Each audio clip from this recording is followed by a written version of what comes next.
Sylhet two new York দেশ বিদেশের দর্শকবৃন্দ আসসালামু আলাইকুম রহমতুল্লাহ বারকাতু। আমি খলকু কামাল। এই মুহূর্তে আমি ইংল্যান্ডর ম্যানচেস্টারও আছি। আর আপনারা জানেন আমরা সিলেট টু নিউ ইয়র্ক গত 3-4 বছর ধরে আমরা চালু করছি। আর দীর্ঘ 24 বছর পরে আমি লন্ডন আইছি। আর আপনারা জানেন প্রতি শনিবারে আমরা যেন বিভিন্ন দেশের বিশিষ্ট ব্যক্তি বিশেষ করে সিলেটি হলরে আমরা তুলিয়া ধরি। সিলেটর কমিউনিটি লিডার বা ডাক্তার, ইঞ্জিনিয়ার, প্রফেশনাল সিলেটর নামি দামি মানুষরে আমরা সমাজও তুলিয়া ধরার আমরা মেন উদ্দেশ্য হইল সিলেট টু নিউ ইয়র্কর উদ্দেশ্য। আর আপনারা জানেন সিলেট বিভাগের উন্নয়ন, সিলেট এর বড় বড় দাবি দেওয়া, সিলেটর মেগা প্রকল্প এগুলা লইয়া আমরা তুলিয়া ধরি। আর আজকে সেই সূত্রে যেহেতু আমি ইংল্যান্ড আইছি, ইংল্যান্ডের কয়েকটা শহরও এখন তো আমার যাওয়া হয়েছে। আর এই মুহূর্তে আমি ম্যানচেস্টার আইসি। আর ম্যানচেস্টার হওয়ার বাদে আমি জানি একজন বিশিষ্ট কমিউনিটি লিডার তাই সিলেটর অনেক সেবা যত্ন করা, সিলেটর কমিউনিটিরে তাই খুব ভালো ভালো সার্ভিস দিরা। আর তান সম্বন্ধে যেহেতু জানছি আমার ইচ্ছে হইল দেন তান একটা সাক্ষাৎকার নিতে হইব। আর জানি তাই খুব ব্যস্ত, তাই ব্যবসায়ী, ব্যবসার পরেও তাই আমারে অনেক সময় দিছন। আর তান অসংখ্য ধন্যবাদ দিয়াও ফয়লা শুরু করতাম চাইলাম। আসসালামু আলাইকুম, ভালো আছেন? ওয়ালাইকুম আসসালাম। আচ্ছা, আপনি ভালো আছেন? আলহামদুলিল্লাহ। আচ্ছা, আপনি আমরা দর্শকরে একটু আপনার পরিচয়টা একটু তুলিয়া দরকার। এখানে আমরা জানি আপনি কমিউনিটির অনেক সেবা যত্ন দিরা। তা আপনার পুরার নাম, দেশের বাড়ি আর আপনার কর্মজীবনটা শুরু হবে কোন জায়গা থেকে শুরু হয়েছে? আলহামদুলিল্লাহ, আসসালামু আলাইকুম। আমার নাম ফয়সাল আহমেদ চৌধুরী। আমার বাড়ি সুনামগঞ্জ জেলার দিরাই উপজেলার 9 নং কুলন ইউনিয়ন রারুল গ্রামে। আর আমি ইংল্যান্ড আইছি আপনার 2002 সালের অক্টোবর আওয়ার পর থেকে আপনার এই তখন 2003 সালের জানুয়ারি থেকে আমার কর্মজীবন শুরু। আচ্ছা, তুই আওয়ার পরে আপনি কিতা কোনো ব্যবসা বাণিজ্য ফয়লা শুরু করছেন না কোনো ছোটখাটো জব দিয়ে আপনার ইনোর যাত্রা শুরু? জি না, আমার প্রথমে আমি কিছুদিন একটা রেস্টুরেন্টে কাম করছি, তারপরে আপনার একটা সুপার স্টোরে কাম করছি। কাম করার পরে 2010 থেকে আমি ব্যবসার সাথে জড়িত আছি। তো এখন আপনি ব্যবসা বাণিজ্য লইই ব্যস্ত? ব্যবসা বাণিজ্য প্লাস আপনার কমিউনিটি। আচ্ছা, আপনি ওই যে কমিউনিটি সার্ভিস দিরা ইউ গীতা আপনি দেশ থাকা অবস্থায় গীতা আপনার এগুর মাথাত আসিলনি না? আপনি অন্য ইয়া মঞ্চর অনেক সমস্যার সম্মুখীন ওর মানুষ ওগুলা থাকি আপনার এগুর একটা শুরু একটু আমরা একটু খুলিয়া কইবানি প্লিজ? জি, আসলে আমি দেশ থেকে ওই মানে বিদেশ না এলে তো বিদেশের মর্ম আমরা বুঝি না। দেশ থেকে আমার একটা প্ল্যান আছে, যদি আমি কোনোদিন বিদেশ যাই আর আমার আল্লাহ তৌফিক দেন, আমার যতটুকু সামর্থ্য আছে আমি সামর্থ্য অনুযায়ী দেশের মানুষের লাগে আমি কিছু করতাম। ওই মেন্টালিটি নিয়ে আমি আপনার কাম করতেছি। আচ্ছা, তো ওই যে প্রতিনিয়ত বাংলাদেশি মানুষ নতুন নতুন আইয়া ঢুকে, তো এরা কোন ধরনের সমস্যায় সম্মুখীন বিশেষ করে আর আপনারা কি ধরনের তারা সেবা সার্ভিস দিরা আমরা দর্শকরা একটু খুব? Thank you. আসলে ইকানো যারা আইসুন বিগত 2-3 বছর ধরে, যারা স্পেশালি বেশি মানুষ আয়রা থাকা খাওয়ার আপনার খামের সমস্যাটি বেশি। আমি একজন কমিউনিটি ব্যক্তি হিসাবে যতটুকু পারি, যেমন আমি আমার এলাকার একটা ছেলে আইছে প্রায় 1 বছর আগে, তারে আপনার গড় দেখা দিচ্ছি, খাম দেখা দিচ্ছি, টাকা থেকে আলহামদুলিল্লাহ এখন সে মোটামুটি হ্যাপি আছে। এই ধরনের শুধু অলরাম নাই, আপনার বিভিন্ন যুক্তরাজ্যের যেখানে আসুন মোটামুটি আমি হেল্প করে যায়। আচ্ছা ফয়সল সাহেব, আপনি কইছেন কত বছর আগে আইছেন? প্রায় 22 বছর। আচ্ছা, 22 বছর আগে আইয়া কি পরিমাণ মানুষ দেখছেন আর এই মুহূর্তে আপনার কাছে কতটুকু তফাৎ মনে হয়? 22 বছর আগে আসলে আমরা কমিউনিটি ছোট আছি। বিগত 22 বছর আগে যারা দেখছি মানুষ, এর চেয়ে বহুত মানুষ বাড়ছেন, জনসংখ্যা বাড়ছে। বাঙালি এখন আমরা অনেক বাঙালি, স্পেশালি লাস্ট 2 ইয়ার্সে বহুত মানুষ হয়েছে। আচ্ছা, আপনার কোনো আইডিয়া আছে নি? আপনি তো অনেক কমিউনিটির সেবা দিরা, যে কি পরিমাণ বাংলাদেশি আছে আর কোন কোন অঞ্চল লইয়া আছে আমরা দর্শকরা একটু হোকা? বলতে আপনার গ্রেটার ম্যানচেস্টার। জি জি, গ্রেটার ম্যানচেস্টার আর কিতা পড়ে, কোন কোন সিটি পড়ে? গ্রেটার ম্যানচেস্টার তো আপনার Manchester, Hyde, Ashton, Oldham, Rochdale, Bolton সহকারে আর কি আপনার গ্রেটার ম্যানচেস্টার ধরে এখানে প্রায় 1.5 লাখ বাঙালি আছেন। And I think is 98 1.5 lakh বাঙালি মানে বাংলাদেশি? আচ্ছা, বাংলাদেশি। আর 98% বাংলাদেশি আমরা সিলেটি আর কি। ও আপনি মাঝে আপনার যে কইতা চাইরা 98% সিলেটি? আচ্ছা, তো তারা কি ধরনের কাম কাজের লগে জড়িত বা কি ধরনের ব্যবসা বাণিজ্য একটু কইবা? বেশিরভাগ মানুষই আমরা যারা সিলেটি রেস্টুরেন্ট থেকে ব্যবসার লগে জড়িত। আর কিছু মানুষ আছে আমরা ট্যাক্সি করুন, কেউ আছে সুপার স্টোর কাম করা। আপনার আই থিঙ্ক 80% মানুষ রেস্টুরেন্ট ব্যবসার লগে জড়িত, কাজের লগে জড়িত। আচ্ছা, আপনার কোনো আইডিয়া আছে নি? আপনি তো 22 বছর আগে আইসন। আচ্ছা, ইনো সর্বপ্রথম কবে বাংলাদেশি আইসন, কোনো একটা আইডিয়া হইতে আর বা খাড়া আইসন, খানে আপনার তো একটা আইডিয়া থাকার কথা। আমার জানা মতো 1958 আপনার ওল্ডাম আইসন। ওল্ডাম আপনার এই যে মিল আছে, মিল কারখানা ও, বেশি মিল ফ্যাক্টরি আছে। factory আছে। আচ্ছা, বেশিরভাগ মানুষ ওল্ডাম আইয়া উঠছেন। তা আমার যতটুকু আমি জানি, হয়তো ভুল হইতে পারে, 1958 আপনার বিশ্বনাথের আব্দুল মান্নান সাহেব, এরপরে আপনার নবীগঞ্জের আসেন মকসুদ আলী সাহেব, এরপরে আসেন ইয়াজুল্লাহ সাহেব, আমরা জগন্নাথপুরের সহ আরো মুরব্বী এখন আছেন, তারা ইয়া এই গল্প সত্যি করছে। ও তো তারাও আপনার ইনোর ফলার যাত্রা, তারাও শুরু দিয়া। আমি যতটুকু ও, জানি তে তারা জীবিতকালীন সময় কি তারার লগে আপনার কোনো দেখা সাক্ষাৎ হয়েছে? মান্নান সাহেবের লগে হইছে, মকসুদ আলী সাহেবের লগে সামান্য দিন হয়েছে, তারপরে মারা গেছেন। আর এই আরো ইয়াজুল্লাহ সাহেব তাই লগে আমার দেখা হয়েছে। আচ্ছা, এই যে আপনারা পুরা ওল্ডাম আপনারা ইনো বাংলাদেশি হলোর ব্যবসার মাঝে কোন ব্যবসা একটু সবচেয়ে অ্যাডভান্স আছে আপনার? রেস্টুরেন্টের ব্যবসায়ী অ্যাডভান্স, প্লাস এখন নতুন হইলে আপনার যে বিয়ের যে ওয়েডিং হলের ব্যবসাটা আপনার। আচ্ছা, এটা তো আরো চমৎকার। এখানে কয়েকটা ওয়েডিং হল আছে, আমরা বললাম। এরপর তারপরে আমরা এই গ্রেটার ম্যানচেস্টারে বহুত বাঙালি বলতে আপনার ওয়েডিং হল আছে। আচ্ছা, ইনো কি পরিমাণ মুসলমান আছে? মুসলমান বেশিরভাগ তো আপনার 1.5 লাখের মাঝে তো আমি মনে করি 99%। না না, মুসলমান তো আপনি কইরা বাংলাদেশি 1.5 লাখ, আর পাকিস্তানি আরবিয়ান এরা কি তার কয়েক লাখ আছে নি? জি জি জি, অবশ্যই অবশ্যই। গ্রেটার ম্যানচেস্টারে পাকিস্তানি বাংলাদেশ মানে মুসলমান আই থিঙ্ক 5 লাখের উপরে।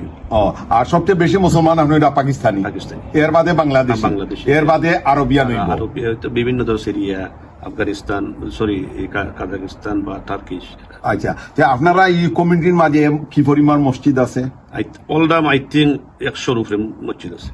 ওল্ডাম তে ইনো কিতা বাংলাদেশের আপনার রাজনীতি ইনো কিতা সরাসরি আছে জি। নি না আপনার সবগুলা মিক্স আছে? এই যে বাংলাদেশের রাজনীতি আছে, সামাজিক সংগঠনও আছে, সব ধরনের ইয়ে আছে। আচ্ছা, ওতে আপনি কইলা দেন ও বাংলাদেশের রাজনীতি নো কম বেশ আছে, ওকে। তো আপনি মনে করেন নি এই যে ইনো যে নতুন প্রজন্ম যারা বেড়ে উঠে, জি। এরা আর ইনো কিতা করণীয়, তারার সম্বন্ধে আপনার কোনো পরামর্শ আছে? অবশ্যই পরামর্শ আছে, কারণ বাংলাদেশের রাজনীতির সাথে সাথে আমি মনে করি যে এই দেশের প্রজন্ম যারা আছেন, যারা ভাই বোন দিস কান্ট্রি, তারা উচিত হইলিগা এই দেশের রাজনীতির লোকে তারা ইনভলভ হইতা।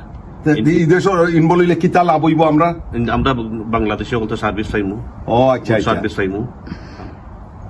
ও তে তাইন আপনি ওইটা চাইরা দেন, তাইন অন আধুনিক শিক্ষা শিক্ষিত হইতা জি, জি। ওইয়া তাইন লোকাল পলিটিক্স জি, করতা। ওরা অবজন। আমি আমার লাস্ট 20 ইয়ার্স আমার দেখা মতো অনেক ফ্যামিলি থেকে ব্যারিস্টার হইছেন, ডাক্তার হইছেন, আপনার বড় বড় পোস্টে কাম করা। আচ্ছা, আমরা এটা গুড নিউজ। আচ্ছা, আমি তো জানছি আপনার আমরা কে এম আবু চৌধুরী সাহেব হইছেন যে অনেক কাউন্সিলর, আপনারা গ্রেটার ম্যানচেস্টার কি পরিমাণ কাউন্সিলর আছেন? আমরা অলডামের কথা আমি করাম। অলডাম আপনার বর্তমানে 3 জন কাউন্সিলর আছেন, একজন সাবেক মেয়র জনাতুল জব্বার সাহেব, তাই না আছেন, আরো 2 জন আছেন বর্তমানে। আবার রোজডাল মেয়র আসলাম আমরা বাঙালি বর্তমানে, আলী আহমদ সাহেব সহ আরো কাউন্সিলর আছেন, গ্রেটার ম্যানচেস্টার কাউন্সিলর আছেন, মোটামুটি 8-10 জন কাউন্সিলর। ও মাশাআল্লাহ, আপনি কি তা আশাবাদী নি যে ফিউচারে আমরা এখন এমপি দেখবো? ইনশাআল্লাহ আমি খুব আশাবাদী। আগামী 7 তারিখ ওদেশের আপনার এই ব্রিটেনও ইলেকশন, ন্যাশনাল ইলেকশন, আমরা ওল্ডাম কাউন্সিল এরিয়া থেকে বাঙালি এখন তারাইছেন, আমি মনে করি। ও অন্তাকে একদম বাঙালি খাড়াইছো, তাই কি তা লেবার থেকে না? ইন্ডিপেন্ডেন্ট খারাপ হয়েছে। ওকে, তাই আমি মনে করি যে আমার বাঙালি হলে ভোট দিয়ে কামিয়াবি হওয়ার সম্ভাবনা আছে, যদি না হয় ভবিষ্যতে হওয়ার চান্স আছে ইনশাআল্লাহ। ও তাই একটা সুযোগ সৃষ্টি করবা। জি, জি। তে আপনি মনে করেন নি তান শুধু বাংলাদেশে দিবা না পুরা মুসলমানেও দিবা? মুসলমানে দেবো। আমি যতটুকু জানি তাই লোকে কিছু ইংলিশ ইনভলভ আছে। আচ্ছা, তে আমরা একটু কইকা, আপনি তো বাক্কা দিন ধরে নো আছেন। আচ্ছা, তো আপনি বাংলাদেশে মিস করেন নি? অবশ্যই মিস করি। আমি ছোটবেলার কথা বেশি মিস করি, কারণ আমি কোন জিনিসটা আপনি মিস করেন? আমি হাওড় অঞ্চলের মানুষ। আচ্ছা, আপনারা তো ধান চাউল লাগি তো বিখ্যাত। ধান চাল প্লাস মাছ। আমরা বাড়ির পাশে আপনার বড় নদী আছে, নদী থেকে মাছ আনতা, মাইরে আনতাম আমরা ছোটবেলা, দেখতাম, খাইছি। এরপরে আপনার ধান কাটার সময় ধানের যে আপনার গ্রানটা আমার কাছে খুব মানে এটা, যখন আমি একা একা বই, এই জিনিসটা আমার খুব মনে হয়। তা আপনি কি তাই কোনো আঞ্চলিক সংগঠন লগে, উপজেলা ভিত্তিক কোনো সংগঠন লগে? আমি আমার দিরাই প্রবাস কল্যাণ পরিষদ ওল্ডাম একটা আছে, ইটার লগে জড়িত আছি। প্লাস রিসেন্টলি দিরাই সাল্লাহ ওয়েলফেয়ার অ্যাসোসিয়েশন ইলেকশন হয়েছে, এটা তো আমি ইলেকশন করছি ইনশাল্লাহ হাইয়েস্ট ভোট হয়ে ফার্স্ট করছি। ও মাশাআল্লাহ। তা আমি তো গত বছর আপনারা দিরাই থাকি সাল্লা গেছি, সাল্লা থেকে আপনার মারকুলি গেছি, আপনার তো দেখছি অনেক সমস্যা। তে কোন সমস্যারে আপনি সবচেয়ে বড় মনে করেন যে সমাধান হওয়া খুবই জরুরি? আমরা আসলে যোগাযোগ ব্যবস্থাটা খুবই আপনার মানে প্রধান সমস্যা, কারণ যোগাযোগ ব্যবস্থাটা যদি হইতো আমরা ঢাকার লগে বা আমরা তীরের যোগাযোগ ব্যবস্থা খুব খারাপ। এটা চাইলে আমরা প্রয়াত এমপি সুরঞ্জিত সেনগুপ্ত চাইলে তাই পারতা। আশা করি শুনছি আপনার কাম শুরু হয়েছে, যদি এটা হয় আমরা দেখো ভালো হইব। সুন্দর একটা প্রশ্ন করছেন আপনি। আচ্ছা, থ্যাংক ইউ। আচ্ছা, আপনি কইবা নি আপনি তো দীর্ঘদিন ধরে বিদেশ আছেন, আপনার জীবনের একটা স্মরণীয় ঘটনা আমরা দর্শকের হলে কইবা নি? আমার তো স্মরণীয় ঘটনা, আপনি আজকে নিউ ইয়র্ক তো কি আইসন লন আমরা ওল্ডাম এই আমার যে ইন্টারভিউ এই জিনিসটা আমার আসলে খুব মানে মনে থাকবো, Thank you, thank you. কারণ আপনারে নাম শুনছি কিন্তু কোনোদিন দেখা হয়েছে না, আচ্ছা, কিন্তু thank আপনার এই ইন্টারভিউ নেওয়া এটা আমার সারা জীবন মনে থাকবে। তো ওটাও আপনার স্মরণীয়। আর কোন স্মরণীয় ঘটনা আপনি কইতা পারবা নি? দেন মানুষের জীবনে তো অনেক কিছু স্মরণীয় হয়, বা আপনি বাংলাদেশে এই প্রতিষ্ঠিত হয়েছেন, ওটা তো আপনার জীবনে একটা না, এটা তো অবশ্যই স্বপ্ন। না, এটা অবশ্যই স্বপ্ন, কারণ আমি ভাবছিলাম না যে অত কম সময়ে যে আল্লাহ আমার এই অবস্থা নামবা। আলহামদুলিল্লাহ সকলের দোয়া এবং আমার আব্বা আম্মা মা বাপের দোয়া আছে আর আত্মীয় স্বজনের দোয়া আছে বিদায় আমি আলহামদুলিল্লাহ ভালো একটা অবস্থা। আচ্ছা, তো আপনি মনে কিচ্ছু দিই মানে আমরা তো শেষ হতে আপনার ছেলে মেয়ে কজন? আলহামদুলিল্লাহ আমার সাইড মেয়ে। আচ্ছা, খেয়ে কি আমার বব্বর মেয়ে আপনার অ্যাকাউন্টিং এ অনার্স সফর তাই সেকেন্ড ইয়ার, মেজো মেয়ে তাই আপনার কলেজ 6 ফার্স্ট ইয়ার, তার মেয়ে 7 আর ছোট জন আপনার এই নার্সারি। জি ফয়সল সাহেব, তো আপনি তো দীর্ঘদিন থাকি আসেন, প্রবাসী হলোর নানান সমস্যায় জড়িত। তো আপনি মনে করেন নি আমরা প্রবাসী সিলেটি বা প্রবাসী বাংলাদেশি কোন সমস্যারে আপনি বেশি চিহ্নিত করেন বা গুরুত্ব দেন? থ্যাংক ইউ, এটা ইম্পর্টেন্ট প্রশ্ন বলছেন। আমরা প্রধান সমস্যা হচ্ছে আমি যেটা মনে করি, আমরা যারা দেশ জায়গা সম্পত্তি আছে, আমরা কোনো জমিন অথবা বাসা বিক্রি করতে হইলে আমরা খুব সমস্যা করি। এটার 1 নম্বর কারণ হলো বর্তমানে যে এনআইডি যে আপনার বার করতে হবে, এটা বার করতে গিয়ে আমরা খুব হেরাস করবো। যেমন আমি নিজেও এটার একটা সম্মুখীন। আপনার এনআইডি আছে নি? জি না, আমার এনআইডি নাই, এখনো নাই। জি না। অথচ আপনি কমিউনিটি সার্ভিস দিরা আর আপনার নিজরটা নাই।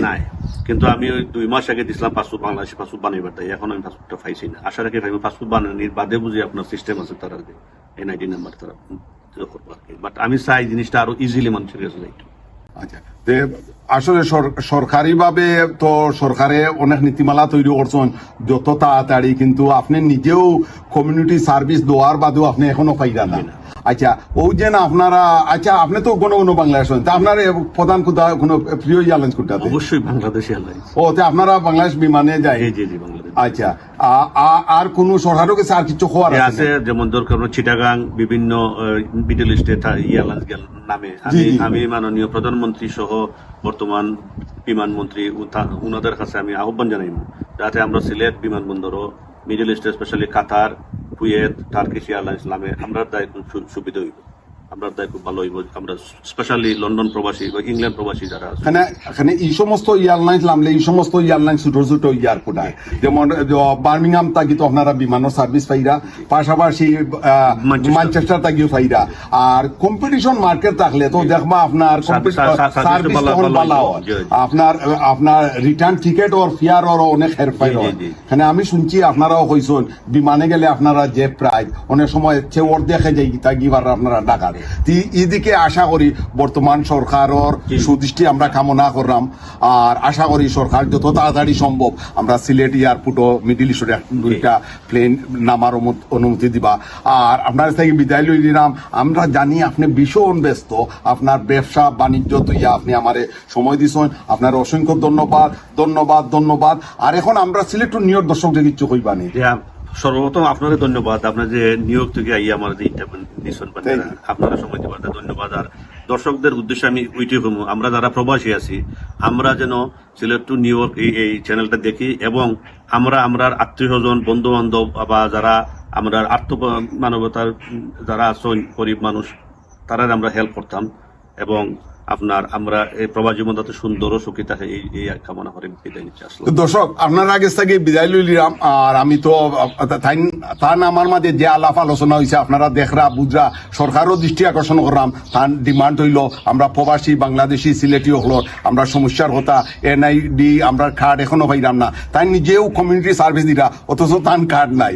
এরপরে বাংলাদেশ ও সিলেট আপনার জায়গা জমিন খরিদ করা বিক্রি করা যে কি ঝামেলা পোহাইতো, এগুলা সরকারে জানডা আর সিলেটুর নিউ ইয়র্কের দর্শকবৃন্দরে হইলাম আপনারা বালা তাওকা সুস্থ তাওকা প্রতিদিন একন্য লাগি দোয়া করবা আর একন্যরে মাফ করে দিবা ইনশাআল্লাহ আগামীতে কোনো এক ভিডিওর মাধ্যমে আপনার সাথে আবার দেখা হইব আবার হাজির হইব আপনার বালা তাওকা সুস্থ তাওকা নিউ ইয়র্কের হলকু কামাল এই মুহূর্তে আপনার সাথে বিদায় নিলাম ম্যানচেস্টার ওল্ডাম রাইট ওল্ডাম থেকে আসসালামু আলাইকুম রহমতুল্লাহি ওয়া বারাকাতুহু।